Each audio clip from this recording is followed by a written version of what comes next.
Je ne sais pas si vous avez déjà réfléchi à la question de ce que Jésus a fait pour nous. Et je voulais juste vous parler de son humilité. Il était un avec Dieu. Le Père, Jésus le Fils et l'Esprit Saint. Ils étaient un, ils étaient chez eux, ils jouissaient de la gloire, de la majesté, de la salle du trône. Ils étaient le roi des rois, le seigneur des seigneurs, plus haut que tous les rois et les reines du monde, devant qui on se prosterne. Ils jouissaient de l'adoration des anges. Et Jésus a décidé, en accord avec le Père et l'Esprit, de venir sauver l'humanité. Il a quitté tout ce qui faisait sa personnalité, sa gloire. Il a enlevé sa couronne. Il a enlevé ses atours royaux, son autorité, tout ce qui faisait sa gloire. Et il est venu comme un enfant. Il n'est pas venu à Jérusalem, qu'on puisse dire qu'il était venu comme roi dans sa capitale. C'est ce que croyaient les rois mages qui sont arrivés à Jérusalem et qui ont dit « Nous sommes venus chercher le roi ».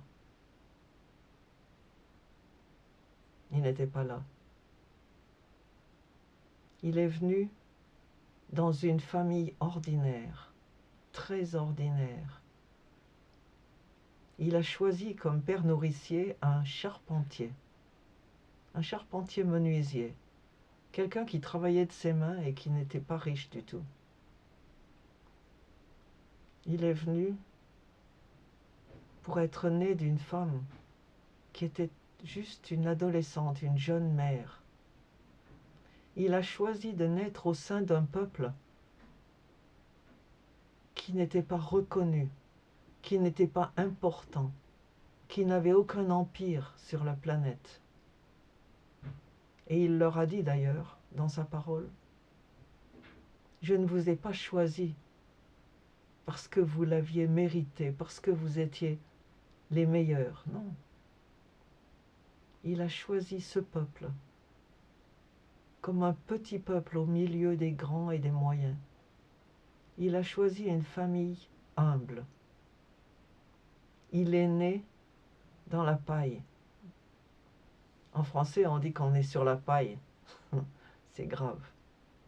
Il est né sur la paille. Il a même accepté de ne pas naître là où ses parents avaient préparé la naissance. Certainement que son père nourricier avait préparé un berceau en bois. Mais il est né là où personne ne l'attendait.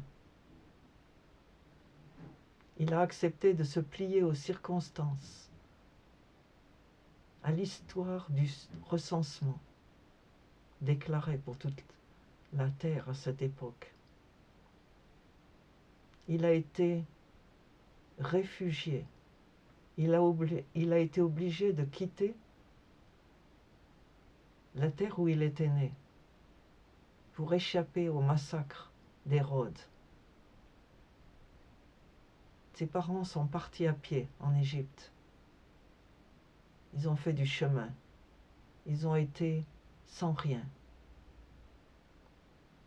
Et après, comme ça n'était pas suffisant, il est devenu un rabbin itinérant qui n'avait même pas de transport.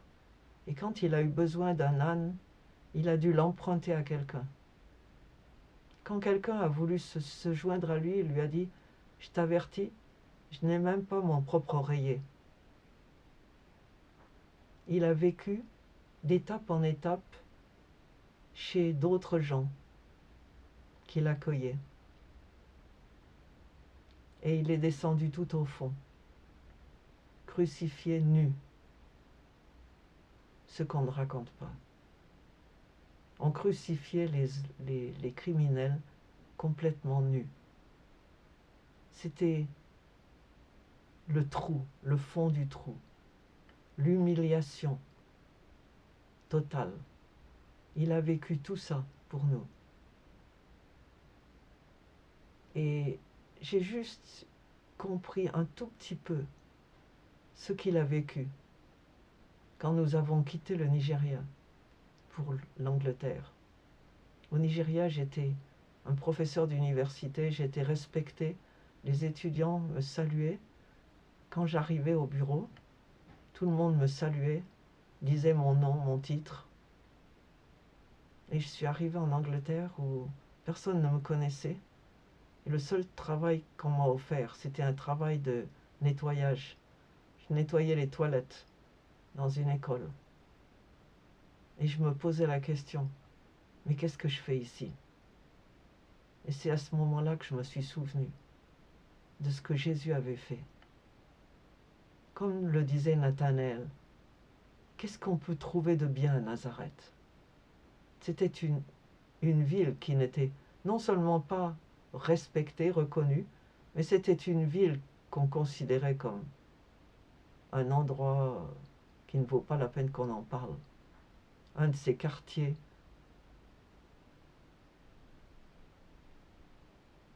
pauvres, qui n'a jamais rien produit de bien.